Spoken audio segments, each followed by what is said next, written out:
my food like this. Oh, so tapusin natin ito. Tonight, we are going to share to you how PJ went to Philippines. And another thing, try not to go through the agent. If you go to the agent, second time I was not really happy with the process of processing visas at Filipino embassy. It's like really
Okay, this is our food. This is mommy's version. Aloo gobi, my version. And our food. Namaste everyone! Magandang hapon sa inyong lahat. Chor. Ngayon pa lang kami kakain, guys.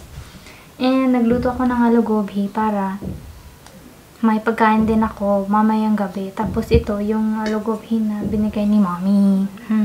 Today, hindi daw kami makakalabas kasi ang tagal daw natapos ng vegetables ko. Like, ngayon lang natapos. Tapos, excited ito isa na lumabas na. Kasi magwo-work na naman siya mamaya. So, yeah. Pagkatapos ko kumain, maliligo na ako. And then, what do we do? Nothing. what do we do means? Which taste, mommies? No. How do I make my food like this? Oh, You ask her, no? Why are you asking me? mommy's food is like, mine is like, Oh, peta is nice. it's okay. Mine is okay. The burn one is good, but the not burn are not good. I think she has experience.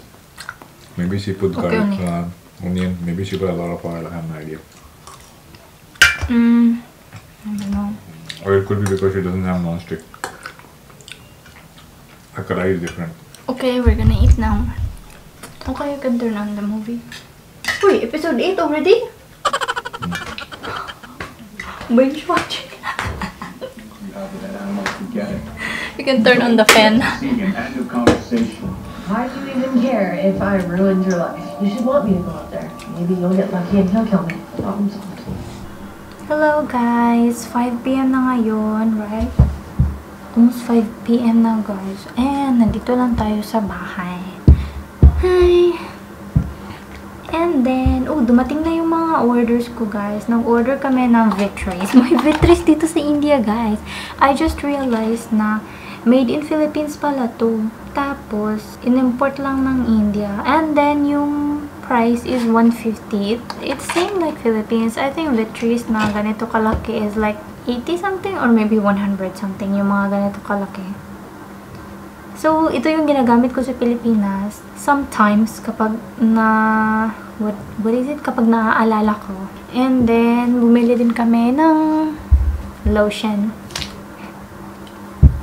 Vaseline na Sun Protect. SPF. So now guys, nanonood lang kami ng The 100. Nagbi-binge watch itong isa. What is it? He's gonna get it fixed. Okay, tapos nasira rin yung manga sutra ko guys kagabi. Kaya hindi ko siya sinuot na. Kasi nasira siya. Tapos binigay niya kay mami. Okay, we will watch movies again, Char. Yeah, let's watch movies. Hello guys, naayos na yung manga sutra natin. Pinaayos ni mami. Char. Thanks.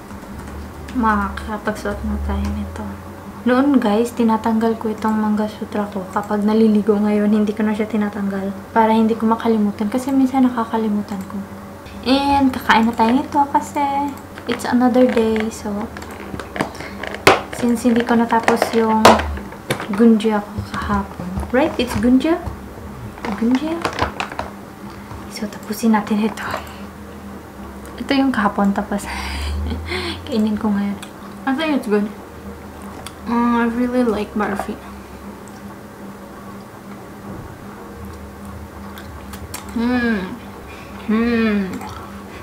Nice. Where are you? Where are you? Where are you? Hello? Hello? Hello?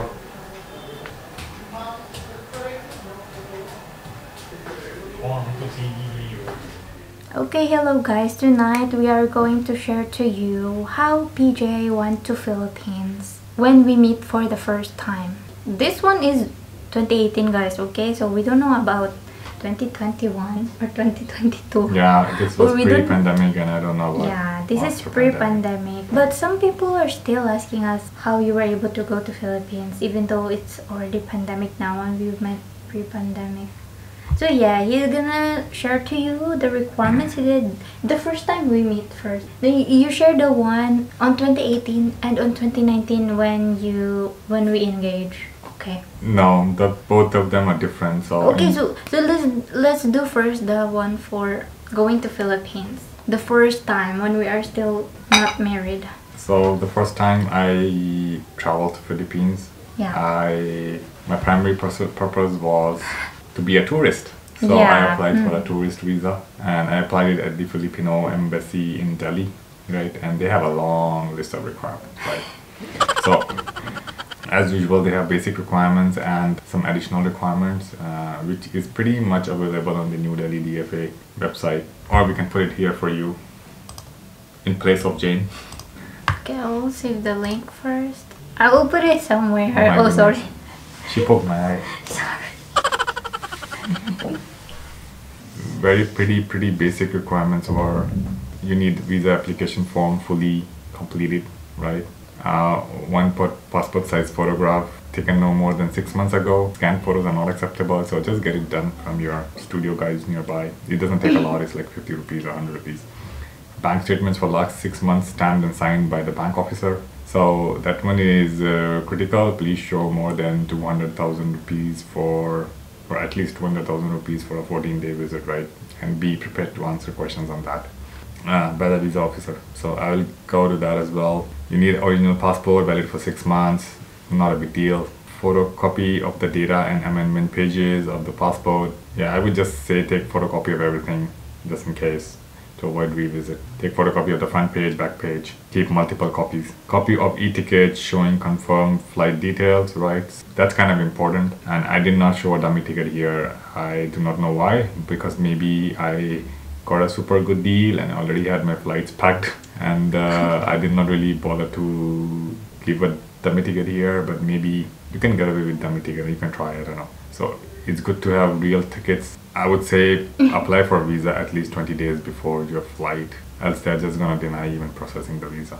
20 days before, and I will tell you a little incident for that as well, what happened. But I want to complete this list first, right? So you need to present that as well on the entry and exit of the Filipino immigration. That's kind of an extra information here. Processing fee in the demand draft for any Bank of India is acceptable, payable to Embassy of the Philippines. That's exactly what I did. And the fee is mentioned in the visa fees link, right? So I think it is 2,900 something rupees, right? So if you can open that link, I can tell that right now. So if you go down and if you say I did a 9A single entry visa valid for 3 months, Indian national, 3,160 rupees. For other nationals, it is 2,370 rupees. I don't know why. I paid more. Then depending on the initial evaluation, there might be other documents. Okay, let's see what are the other documents. So copy of credit cards. I did give copy of my credit card, which had like 200,000 credit limit. Original signed letter from inviting party and telephone number. I did not give that because I wanted to be a tourist. I was not really very eager to. I have self-finance, you know. Actually, I was a tourist there for 14 days. So I did not really involve her to send me an invitation or something. I had enough capacity to prove that I am a tourist. I did not really provide, I kind of skipped this part, providing the inviting party letter. It was just too cumbersome for me. If employed, applicant certificate of current employment. So I was employed and I also had something of my own, but I could not really put the proof of my employment. So I put the proof of my own business that I was trying to get up at that point of time, and they kind of accepted that. If self-employed, photocopy of the latest income tax return. So I showed as self-employed, and I gave my ITRs for last 3 years, I guess. I also gave my PAN copy. If student, applicant certificate of enrollment. I'm not a student, I don't care, I did not do that part. If minor, I'm not a minor, I did not do that part. If spouse, I'm not a spouse, and if unmarried, minor. So yeah, so basically that's all it. There will be a couple of questions when you go to the immigration. When you go to the embassy, you have to wait in the queue, and when it's your time, the visa officer speaks in English. His accent is a little bit more towards the American side, so it's a little bit difficult for Indians to understand. He's going to ask you a couple of questions like why you only have 200,000 in your bank account. Now I have more, but I just want to be safe, and I wanted to show you that that's all you need to get, you know, to Philippines, right? So, and then he was okay with that, and then he said that you are a software engineer, are you gonna work there? I said no, why would I work there? I'm just going for 15 days, right? So I did not really say a lot of that. I just said no, I'm not going to work there. I just kept it simple, straight, confidently saying things because it was never my intention to work. I was honest throughout all the process, right? And then he said, why do you want to go to Philippines? I said, well, why not? It's a beautiful place, right? I've been to Singapore. I just said, yeah, I just want to tour around. I want to see it's a beautiful country, right? Simple. He may ask further, you know, how do you know it's beautiful? You know, I've been reading blogs. that's up to you. So I was reading blogs, by the way. Okay. Can you go up? I want to see what he asked. Yeah, so there was one time where he literally threw me off, right? He said to me, look, your flight is on 20th, for example, and today is 10, but we need 19 days to process the visa. So we can't process it. You're too late, right? And I was like, huh? How is that possible? And I was at the window, I calmly look at my ticket and I said, and I look at the schedule, right? So they give the dates, the flight dates, and when is the last date to apply the visa for that flight date. And I'm like, no, hang on. This is next month. This is not this month, right? So actually I have 40 days. And then he was like, oh, I see. So I don't know if it's like genuine or a trick question, but that happens, right? So you have to be careful, you have to be vigilant. You have to tell them like, no, hang on, wait. I have 40 days, right? So even if you process it in 20 days, I still have 20 days left to reapply the visa. So he was like, oh, okay, no problem. And then he took it for processing. Just don't stand there and be stumped by this question. They are actually to make sure that are you aware of what it is? You're going to a country which is practically very different than your own, right? These kind of questions are, I think they're justified because anybody can literally make you a fool anywhere.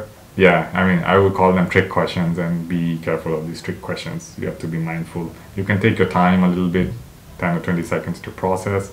I did that too. I was standing there and I was like, oh my God, how did I miss that? And then that's not possible. I was well in advance, right? And then I looked at the dates and I saw, oh, the month is different, right? So that was cool. So you can expect more questions like that. And if you don't understand him, and another thing, don't try not to go through the agent. If you go to the agent, agents are not able to answer these questions on your behalf, right? You know yourself the best, you know how you got your bank statement, you know where is your bank, you know what is your bank manager's name, right? They can ask anything they want to ask, right? Your agent knows nothing, basically. Most of the time, if somebody goes through agent, it's like a 50% chance, 50% they might just throw and reject, 50% they will approve. So get up your ass, go And do it. go there, talk to him. If you don't understand, Then. maybe, I don't know, take a friend or somebody who understands, right? Explain the situation at the gate. Tell them that, anyways, it's going to be really difficult after pandemic. It's not that easy. You can't get a tourist visa now. You need special approvals, right? So I don't think you can just go to an agent and get a special approval. You have to really show up there. You have to really show why you're going there. In pandemic, it's going to be really hard to explain why you're going there as a tourist, right? So it's changed a lot. It was very easy. Comparatively, it was easier when I flew there, but in today's time, I don't think it's that easy. It's going to be really difficult to get that exceptional approval to get into the country, right? Maybe this time you really will need an invite from somebody, and you really need to notarize that invite or something, and then you need to show that, look, this is my purpose and this is why I want to go, because unless they really open up tourism 100%. They could have open tourism, and this process can apply if you can meaningfully let them know the reason, like you're genuinely interested in being a tourist there, right? They could ask your hotel bookings as well, so keep that. I used booking.com to do my hotel bookings, right? There are specific timings which is there on the DFA site. I think the visa is only accepted in the morning between 10 to 11 or 11 to 12, I don't know. The documents are really, I think it's between 10 to 12 in the morning. They have a 2-hour window. And then the documents are released, your original passport, after the stamp of the visa will be given. A couple of days later, they will call you, they will let you know your visa is ready, or they will mail you, or I don't remember what it was. And you have to pick it up between 5 to 6 p.m. from the embassy entrance gate. And Saturday, Sunday is closed, holidays is closed. So good luck. That was the first time how I got my Filipino visa for 14 days. Okay, so now he's gonna share how he went to Philippines the second time with Dad for our engagement, since you're in the mood to do this. Second time, I was not really happy with the process of processing visas at Filipino embassy. It's like really Long? bummer. Okay. Too many documents and just too much of effort. The fees is higher, and you have to visit the embassy multiple times, and there's just too many questions, right? Like, my goodness, I was fed up answering the questions in the end. Second time, I thought, okay, let's try another way, and I applied for a multiple entry tourist visa for Singapore. This is also pre-pandemic. I guess it's changed after pandemic. Yeah, this is 2019.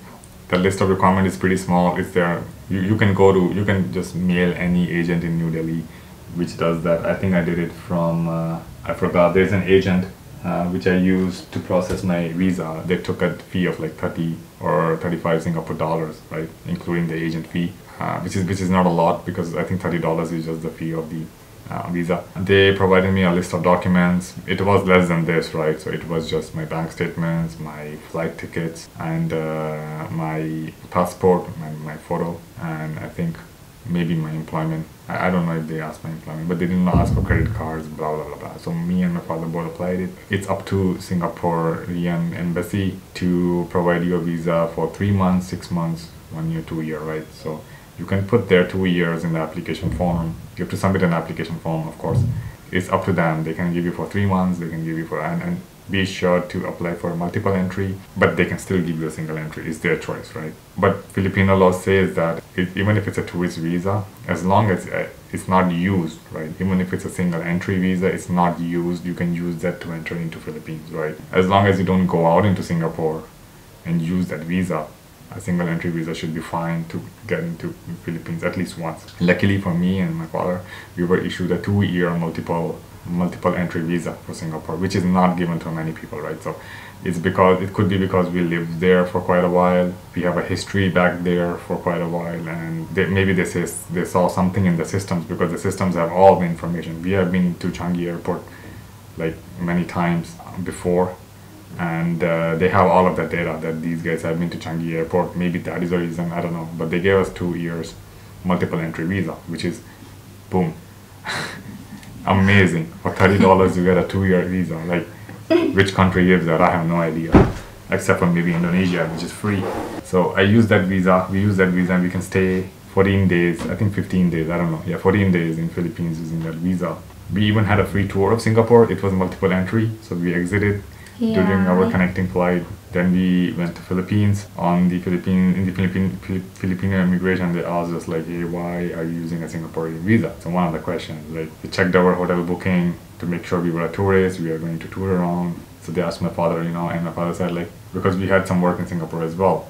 Basically, we wanted to tour Singapore as well, so we toured Singapore, and then we went to Philippines, and then we toured Philippines, met her, my father met her, and no intention to get engaged, but we got engaged, and then after 14 days, we flew back.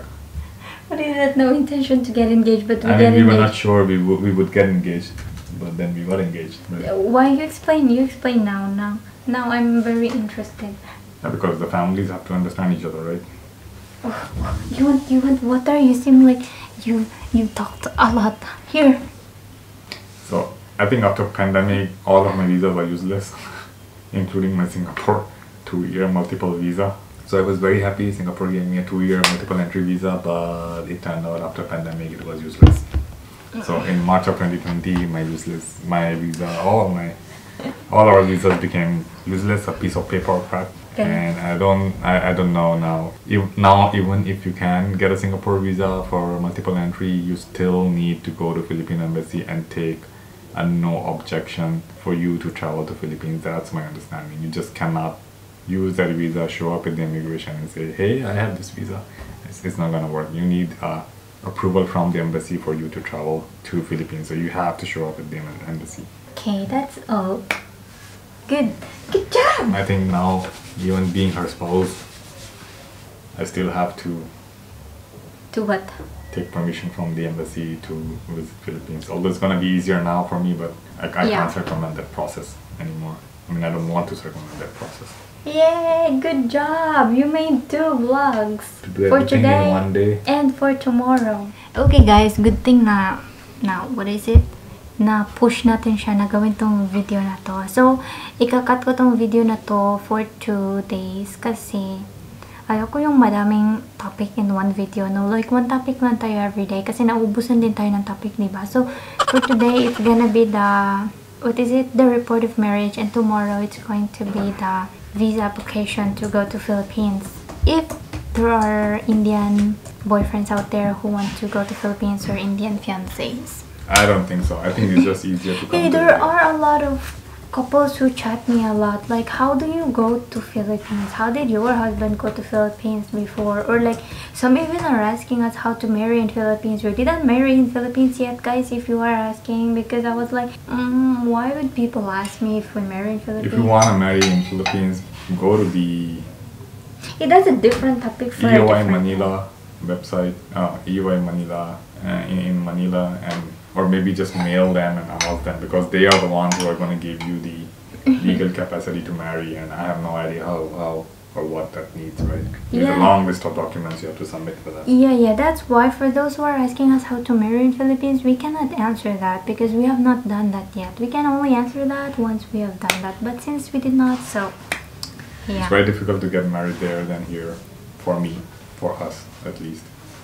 Because I don't have much resources in Philippines, and I have a lot of resources here in India to get things done.